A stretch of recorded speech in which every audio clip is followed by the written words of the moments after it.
주께서 행하실 일을 보라 라는 제목으로 함께 말씀을 나누고 싶습니다. 우리는 하고 싶은 일이 있고 또 반드시 해야 할 일이 있어요. 하고 싶은 일이 있고 해야 할 일이 있다면 어떤 일이 좀 더 부담이 없습니까? 어떤 일이 편하게 할 수 있습니까? 하고 싶은 일은 얼마든지 내가 좋아하고 해야 될 일이니까 하고 싶은 일이니까 그냥 할 수 있지만 해야 될 일은 뭔가가 부담이 있어요. 부담이 있죠. 꺼리는 경향이 있죠. 하고 싶은 일, 마음 문자 그대로 하고 싶은 것이기에 별도의 결단과 의지가 필요하지 않습니다. 그러나 해야 될 것에는 반드시입니다. 결단과 의지가 들어가야 되죠. 우리는 각자 가족 공동체 일원으로 돼 있고 또 교회 공동체로 돼 있고 또 사회인으로서 그리스도인으로서 반드시 그 자리에서 해야 될 일이 있습니다. 그런데 만약 그 해야 될 일을 하지 않고 하고 싶은 것만 쫓아 살다 보면 결국 후회하는 인생이 될 수밖에 없습니다. 당신이 하고 싶은 것과 반대로만 하면 성공한다라는 말이 있어요. 정말 그런 것 같아요. 내가 하고 싶은 것 반대로만 하면 성공하는 게 정말 맞습니다. 일어나기 싫을 때 일어나고 내일로 미루고 싶을 때 오늘 당장 하고 짜증내고 싶을 때 기뻐하고 요구하고 싶을 때 칭찬하고 그렇죠? 하고 싶은 것과 반대로만 한다면 아마 우리에게 좋은 습관이 어느새 자리 잡게 될 것입니다. 신앙생활도 이와 같습니다. 그리스도인들은 하고 싶은 것을 행하는 사람이 아닙니다. 하고 싶은 것만 행하여서는 말씀만 쫓아 사는 거룩한 삶을 살아가기가 힘들죠. 그리스도인들은 말씀에 순종해서 해야 될 일들을 하는 결단과 의지를 다할 때에 비로소 그 안에서 삶의 가치와 의미를 확인하게 될 것입니다. 성령님의 인도하심 속에서 해야 될 또 다른 일들을 또 만들게 될 것입니다. 행함은 또 다른 행함을 낳게 되거든요. 선함은 선함으로, 악함은 악함으로, 행함은 또 다른 행함을 낳게 돼 있어요. 만약에 우리가 해야 될 일들에 대해서 그 거룩한 일들에 쫓아 살다 보면 그 행함 속에서 또 다른 일들이 주어지고 또 다른 일들이 주어지는 그 행함이 또 나타나게 돼 있죠. 그런데 그 행함을 계속 진행하다 보면 마음에 어떤 마음이 들 겁니까? 아, 이것이구나. 하나님 인도하셨구나 하면서 어느새 감사가 나오게 돼 있다는 거죠. 빌립의 상황이 그렇습니다. 오늘 본문의 내용은 빌립의 내용입니다. 사마리아에서 주의 사자로 그 말씀대로 이런 음성이 듣죠. 일어나 남쪽으로 향하여 예루살렘에서 가사로 내려가는 그 길로 내려가라 라는 음성을 들어요. 그 말에 순종해서 그곳에 갔는데 거기에서 누구를 만납니까? 에티오피아의 국고를 맡은 내시, 고위 관직으로 있는 그 내시를 정확하게 만나게 돼요. 한치의 오차도 없이 말이죠. 자, 빌립은 어디서 출발했습니까? 사마리아에서 출발했어요. 그럼 빌립이 왜 사마리아로 간 거예요? 그냥 정처 없이 돌아다녀 보니까 사마리아로 갔습니까? 아니에요. 지금 그 시대 가운데 큰 핍박이 찾아왔어요. 예루살렘에 큰 핍박이 찾아왔어요. 예수를 믿는 그 그리스도인들이 다 뿔뿔이 흩어졌어요. 뿔뿔이 흩어졌더니 했던 것이 뭡니까? 그 장소에서, 흩어진 장소에서 복음을 전하니. 그러니까 핍박이 결국 이 믿는 자들 다 흩어버린과 동시에 그곳에서 복음을 전하게 하시는 하나님의 인도하심이었겠죠. 그런데 그 중에 빌립은 어디로 간 거예요? 사마리아로 간 거예요. 본인이 의도해서 간 건 아닙니다. 성령께서 이끌려서 그곳으로 들어갔겠죠. 사마리아 들어갔는데 거기서 복음을 전했는데 거기에 큰 기쁨이 나와. 그 성에 큰 기쁨이 있더라 그랬어요. 그러니까 복음의 큰 역사가 일어난 거죠. 성공한 거예요. 그런데 성령님은 다시 그를 이끌어내십니다. 오늘 본문 26절입니다. 여러분 한번 성경 찬송 한 권 찾아 성경을 보면서 함께 읽어보겠습니다. 사도행전 8장 26절 말씀입니다. 시작. 주의 사자가 빌립에게 말하여 이르되 일어나서 남쪽으로 향하여 예루살렘에서 가사로 내려가는 길까지 가라 하니 그 길은 광야라 그랬습니다. 만약 계속 사마리아에서 복음을 증거했다면 그는 정말 존경을 받고 또 편안한 삶을 살게 될 것이 분명했습니다. 그러나 성령께서는 빌립으로 하여금 그 안락한 삶이 보장되어 있는 사마리아를 떠나서 아무것도 없는 광야로 가게 하십니다. 이에 대해 빌립은 왜 하필 광야입니까? 라고 반문하지 않고 불평하지 않고 항변하지 않고 묵묵히 해야 할 그 다른 일들을 쫓아 예루살렘에서 가사로 가는 그 길로 가는 해야 할 또 다른 일들이 생긴 거죠. 행함은 또 다른 행함을 나왔다 그랬습니다. 성령의 인도하심을 따라 간 것입니다. 첫 번째로 해야 될 그 일들을 이끄시는 성령님입니다. 지금까지 누가 빌립을 이끌고 있습니까? 성령님입니다. 29절에도 보면 성령이 빌립보로 이르되 이 수레로 가까이 나아가라 했고요. 39절에도 둘이 무태서 올라올새 주의 영이 빌립을 이끌어 간지라 하면서 또 주의 영이 빌립을 이끌고 있습니다. 성령님입니다. 빌립에게 명령을 내리신 분은 삼위일체 하나님 성령님이십니다. 빌립은 성령의 인도하심대로 순종했습니다. 그랬더니 그 입에서 어떤 말이 나옵니까? 27절입니다. 함께 볼까요? 시작. 일어나 가서 보니 에디오피아 사람 곧 에디오피아 여왕 간다게의 모든 국고를 맡은 관리인 네시가 에베아로 예루살렘에 왔다가 그랬습니다. 27절 이렇게 시작하고 있습니다. 일어나 가서 보니. 일어나 가서 보니. 자, 여기서 우리가 보니, 이 본다는 말은 우리가 말하는 흔히 눈으로 본다는 말이 아니에요. 사실.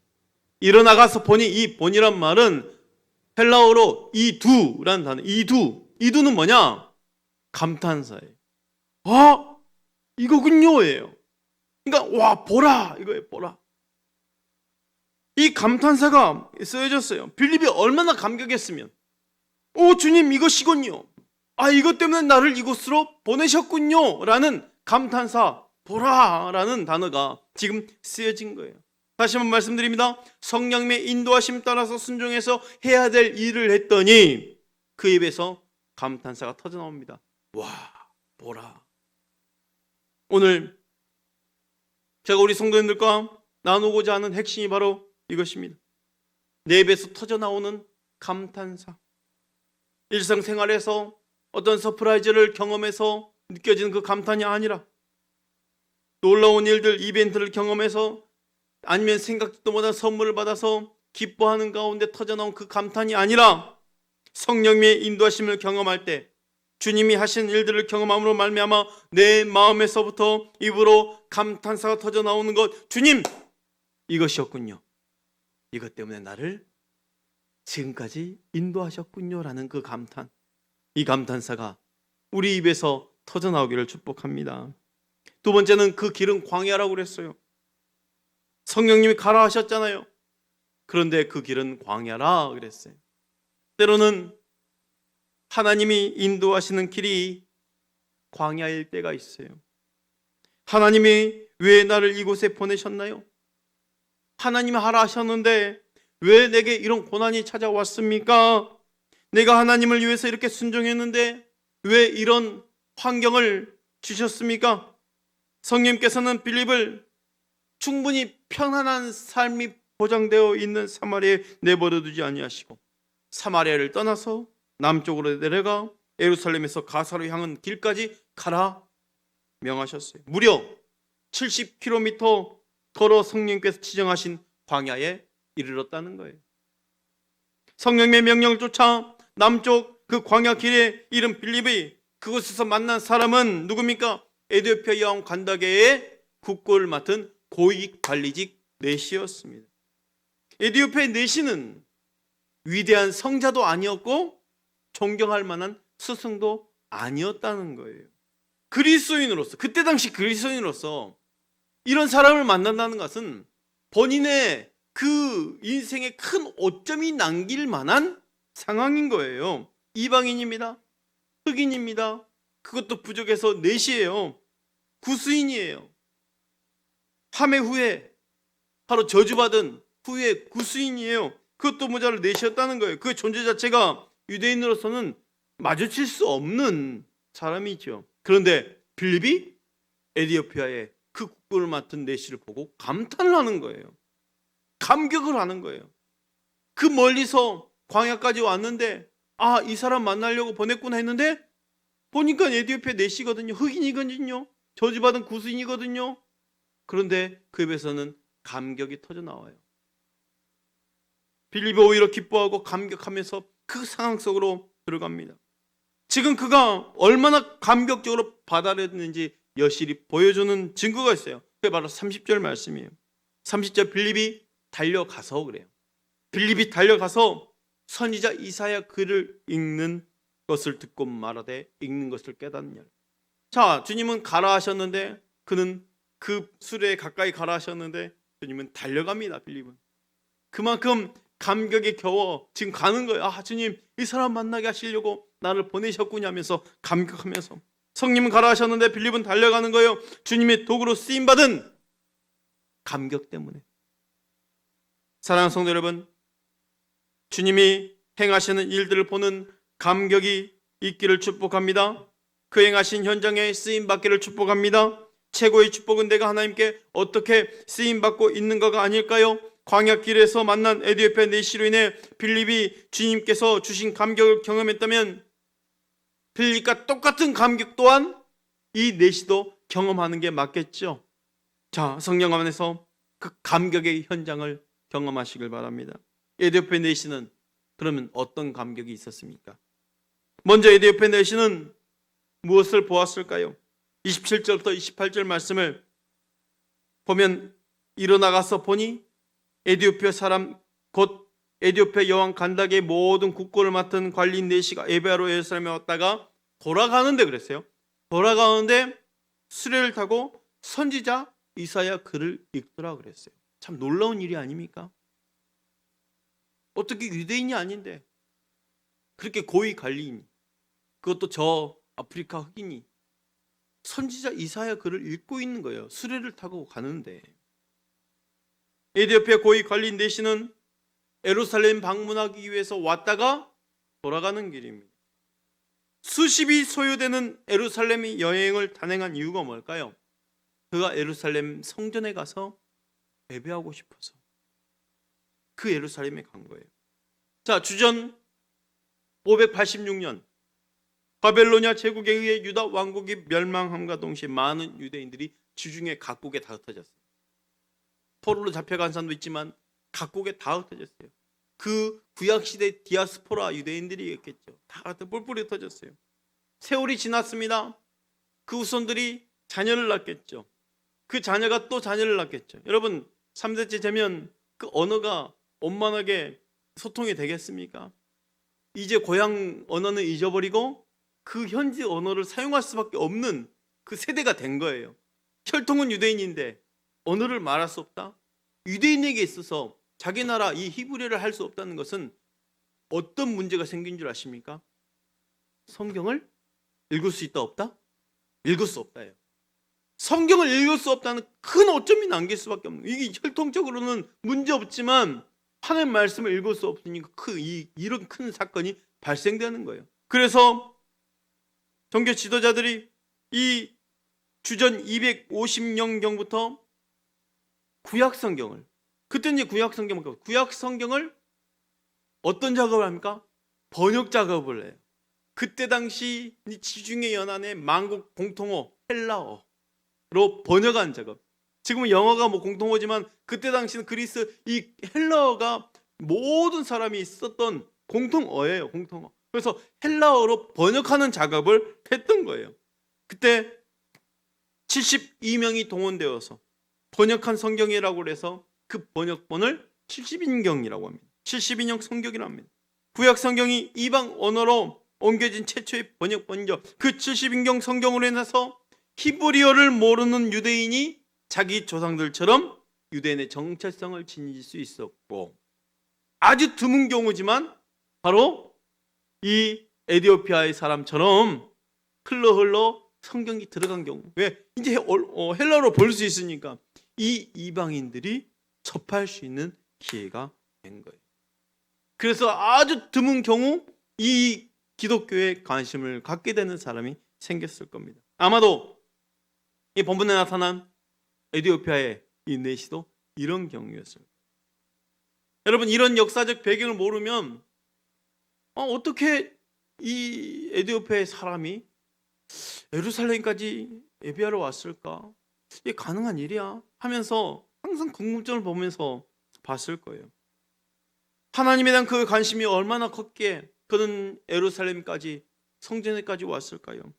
그리고 하나님에 대해서 얼마나 알고 싶은 것이 많았던지 오가는 길에 이 이사야 성경을 읽고 있었을까요? 문제는요, 이 에디오피아 내시가 성전에 와서 예배를 드릴 수 있었냐는 거예요. 드릴 수 없습니다. 드릴 수 없습니다. 예루살렘 성전은 이방인의 뜰이라는 것이 있어요. 이방인의 뜰 외에 이방인들은 성전 안으로 들어갈 수가 없는 거예요. 법적으로, 유대인 법적으로. 그럼 그는 성전에 왔지만 실질적으로 성전 예배에 참석하지 못한 거예요. 제사에 참석한다 해도 제사를 드릴 수가 없겠죠. 이방인들 넘어서 들어온다고 하더라도. 그는 그냥 예루살렘 성만 보고 돌아갈 수밖에 없는 거예요. 예배를 드리러 왔지만 예배에 참석하지 못하고 되돌아가는 길이었어요. 아무 소득 없이 그는 예배하기 위해 예루살렘에 왔다가 결국 성전에 들어가지 못하고 예루살렘을 떠나 가사로 가는 길로 되돌아가는 길이었어요.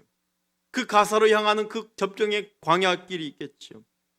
하나님을 알기 위해 머나먼 타국에서 예루살렘 찾아왔다가 아무 소득 없이 텅 빈 손으로 돌아가는 그 광야길을 통과했을 때 그의 마음이 마치 그 광야 같은 텅 빈 마음이었을 겁니다.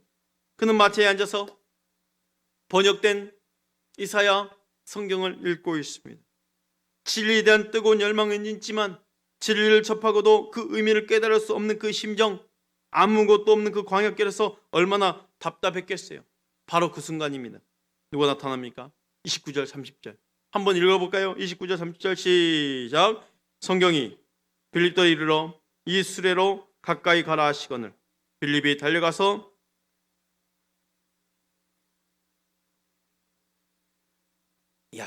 여러분, 광야길에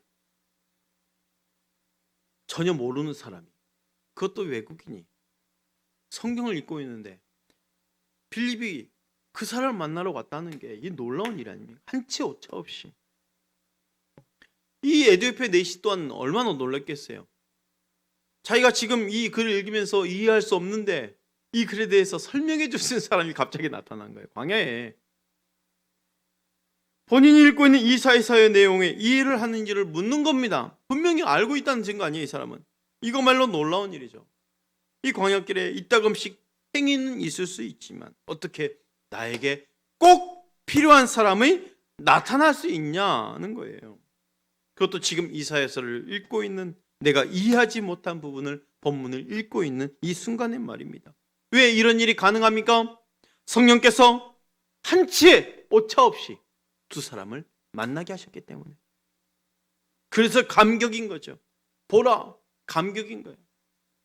여러분, 이런 하나님이 주신 감격을 누려보고 싶지 않으십니까? 성령님의 인도와 순종하면서 보라 하면서 감격할 수 있는 거예요. 누군가는 도움을 줘야 되고 누군가는 도움을 받아야 됩니다. 이 일들을 이루기 위해서 하나님께서는 우리 각 사람들을 사용하고 계신 것을 믿으시길 바랍니다. 35절에 빌립이 입을 열어 이 글에서 시작하여 예수를 가르쳐 복음을 전하니. 빌립이 내시가 읽고 있던 이사야 53장 7절에서 8절부터 시작해서 예수 그리스도의 복음을 전하기 시작했습니다. 내시는 그 내용이 기록한 이 이사야가 자신을 고난당하는 내용을 기록한 것인지 아니면 혹은 다른 사람이 지금 고난당한 것을 기록한 것인지를 묻는 거예요. 신약 성경에는 지금 없는 시대이기 때문에 도무지 알 수 없는 내용 아니겠습니까? 그렇다면 우리는 이 2000년 전에서 광야길 가운데 빌립이 내시에게 전한 복음의 내용은 충분히 이해할 수 있습니다. 어떤 내용을 전했는지 우리는 알 수 있어요. 내가 죄인이고 내 죄를 위해서 예수 그리스도가 십자가에 죽으셨고 그로 말미암아 내가 하나님의 자녀가 되었다는 그 복음을 에디오피아 내시는 전해 들은 거예요. 복음을 통해서 그 귀한 사실을 깨닫자 에디오피아의 그 내시의 그 기쁨과 감격이 얼마나 컸겠습니까? 예루살렘에서 출발한 내시가 광야에서 정확하게 이 빌립을 만나려면 빌립은 사마리아에서 출발했기 때문에 더 높은 곳에 지금 내려간 거 아닙니까? 에디오피아 내시는 마차를 타고 갔어요. 빌립은 걸어갔겠죠. 그러면 하나님께서 빌립에게 먼저 나타나서 너 예루살렘에서 광야로 가는 그 길, 가사로 내려간 길, 그 길로 가라라고 명했었을 때는 이미 이틀 전에나 전달받았을 거예요. 가서 출발했습니다. 한참 다가왔을 때 마차를 정확하게 한치 오차 없이 만나는 거예요. 그 신비스러운 구원의 은총을 깨달은 빌립, 그리고 구원에 대한 감격을 누리는 이 넷이, 그 기쁨과 감격이 너무 컸다는 것이죠. 36절 보면 이렇습니다. 함께 읽어봅시다. 36절 시작. 길 가다가 물 있는 곳에 이르러 그 넷이가 말하되 보라, 물이 있으니 내가 세례를 받음에 무슨 꺼리낌이 있느냐. 자, 여기서 보라, 헬라어 똑같은 단어 써있어요. 이두라는 단어를 동일하게 썼어요. 감탄하는 사람이 감격이에요. 보라, 에디오피아 내시도 감격하는 거예요. 보라, 뭘 봅니까? 물이 있는 거예요. 물이 있는데 내가 세례를 받지 못할 이유가 뭐가 있냐. 보라, 감격하는 거예요. 여러분, 다시 묻습니다. 저들에게 감격이 더 감격스러운 이유가 무엇일까요? 광야가 있었기 때문이에요. 아무 소득 없이 돌아가는 낙심이 있었기 때문이에요. 여러분, 하나님이 인도하신 길에 광야가 있더라도 절대로 실망하지 마시길 바랍니다. 하나님이 인도하신 길에 낙심이 있다 할지라도 절망하시기 마시 바랍니다. 문제는 하나님께서 지금 행하고 계시는 일들이 펼쳐지고 있는데 그것을 보질 못한다는 게 문제인 거지, 낙심과 절망이 문제가 아니라는 거예요. 누가 감격할 수 있습니까? 하나님이 행하시는 그 일을 보는 자는 감격할 것이고, 그 행하심의 현장에서 한치 오차 없이 쓰임받는 자들은 더 감격을 누릴 거예요. 하나님은 에디오피아의 내시가 예루살렘에 오기 이전부터 내시에게 세례를 주기 위해서 이미 물 웅덩이를 준비해 놓은 걸 기억하십시오. 이것이 감격 아니겠습니까? 아브라함이 자기 아들 독자 이삭을 데리고 모리아산 올라갔을 때 이미 하나님은 저 반대편에 순양 한 마리가 올라오게 만드신 거예요. 아니, 그 순양보다 더 일찍 씨앗 하나를 그 산에 뿌려서 그 씨가 자라 풀이 되고 나무가 되어서 적정한 때에 순양이 걸리게 만들 정도로 자라게 만들. 이게 하나님 놀라운 사건 아닙니까? 미리 준비하신 하나님의 놀라운 때에. 사랑하는 성도 여러분, 하나님이 준비하신 그 은혜의 도구들을 발견할 수 있는 영적인 안목이 있기를 축복합니다. 우리 성도님들은 주님이 일하시는 그 현장을 보는 자들이 되기를 원합니다. 볼 수 있도록 내가 그렇게 쓰임 받았으면 좋겠습니다. 감격할 수 있도록, 감탄이 터져 나올 수 있도록 내가 그렇게 사용되면 좋겠습니다. 주께서 행하신 일을 보는 가장 좋은 도구 두 가지가 있어요. 그 첫 번째가 감사예요. 불안하고 불편하고 내 뜻대로 되지 않는 지금의 시기 아닙니까? 사실 하고 싶은 것, 해야 될 일이 있지만 하고 싶은 것도 마음대로 하지 못하고 해야 될 일도 마음껏 하지 못하는 지금의 그 불편한 시기 아니겠어요? 그런데 이 어려움을 이길 수 있는 힘이 감사입니다. 다음 주에도 말씀드리겠지만 이 맥주감사절은 7월 첫째 주에 있어요. 참 오묘하죠. 어떻게 후반기가 시작되는 그 첫째 주일에 맥주감사주일을 딱 지정해 놨는지. 하나님의 마음은 뭘까요? 너 1년간 지나왔는데 반년 보냈지? 그 반년 동안 내가 주신 은혜 기억하렴. 네, 하나님 은혜입니다. 하나님 은혜로 감사합니다. 앞으로 남은 이 반년 또 하나의 은혜 가운데 살아가겠습니다 하면서 감사를 생각하라는 거예요. 오늘 아침에 크리스찬 투데이 뉴스를 좀 봤어요. 어떤 목사님이 이 감사절에 현수막을 거는데 성도 한 분이 현수막 걸지 않았으면 좋겠다는 거예요. 목사님이 너무 당황스러웠어요. 무슨 일이냐고. 자기는 도저히 감사할 수가 없대요. 오늘도 남편에게 맞고 왔고 뭔가 상황 속에서 자기는 감사할 수가 없는데 어떻게 성도 한 명 한 명의 그 상황을 돌보지 않고 모든 교인들이 다 감사하다고 할 수 있냐고. 목사님 너무 마음이 아팠대요. 정말 맞는 말 같아요. 감사절을 앞두고 모든 사람이 감사할 수 있으면 좋겠지만 각각의 상황과 형편 속에서 도저히 감사가 나오지 않는 상황이 있지 않겠습니까? 그러나 사랑하는 성도 여러분, 축복합니다. 우리는 힘들고 어려울 때 더 감사할 수 있어야 됩니다. 반년 동안 지내오면서 정말 어려운 상황을 우리는 겪어왔는데 이 가운데 주시는 하나님의 은혜를 발견하다 보면은 우리는 앞으로도 살아갈 힘이 생길 것이고 이 어려움을 이겨낼 수 있는 놀라운 능력이 주어질 겁니다. 감사가 능력인 것을 기억하시길 바랍니다. 두 번째로는 주께서 행하실 일을 보는 가장 두 번째 좋은 도구, 하나님이 구원하시고자 작정된 영혼을 볼 수 있는 겁니다. 구원하기로 작정된 영혼을 보는 거예요. 그러므로 너희는 가서 모든 민족으로 제자를 삼아 아버지와 아들과 성령의 이름으로 세례를 베풀고 내가 너에게 분부한 모든 것을 가르쳐 지키게 하라라고 그랬어요. 나에게 허락하신 특권입니다.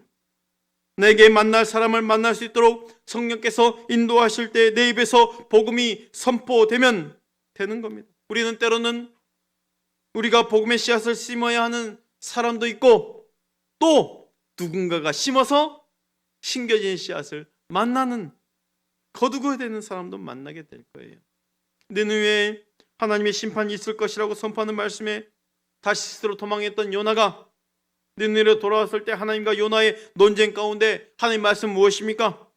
이 큰 성읍 니느웨 좌우를 분별하지 못하는 자가 12만 명이나 있는데 가축도 많이 있는데 내가 어찌 아끼지 아니하겠느냐. 하나님은 의인뿐만 아니라 좌우를 분별하지 못하는 저 방황하고 있는 믿지 못하는 자들을 아파하고 있다는 것이 이 니느웨 성을 보면서 하시는 하나님의 말씀이었어요. 하나님이 날 사랑하고 아끼듯이 흑인이며 저주받은 구스인 내시도 사랑하셨습니다. 니느웨에 믿지 않은 좌우를 분별하지 못하는 12만 명도 사랑하셨고 거기에 있는 가축도 아끼지 않으셨습니다. 하나님이 분명 우리를 하나님 당신이 사랑한 자에게 보내실 줄 믿습니다. 그 현장으로 보낼 겁니다. 내 남편에게, 자녀에게, 이웃에게, 동료에게 말이죠. 사랑하는 성도 여러분, 한 주간 감사와 영혼을 바라보는 시선을 가지고 주께서 행하실 일들을 마음껏 바라보시길 바랍니다. 감격에 누리시길 바랍니다. 하나님 이것이군요. 이것 때문에 나를 보내셨군요. 이것 때문에 지금까지 나를 이끄셨군요 하는 그 감격, 감탄이 우리의 입술에서 터져나오기를 원합니다. 오늘도 주께서 행하실 일을 마음껏 바라보시길 바랍니다. 우리 시간 말씀 생각하면서 함께 결단하며 기도하면 좋겠습니다. 하나님, 오늘도 하나님이 행하실 일들을 바라보기를 원합니다. 내 행하실 일들을 이끄신 성령님에 이끌려 순종하기를 원합니다. 그 길이 광야라 할지라도 주님 기쁨과 감격을 가지고 달려가기를 원합니다. 성령님 안에서 감격의 현장을 경험하게 하여 주시옵소서. 감사와 또 영혼의 구원을 바라보면서 주님 당당하게 이겨내게 하여 주시옵소서.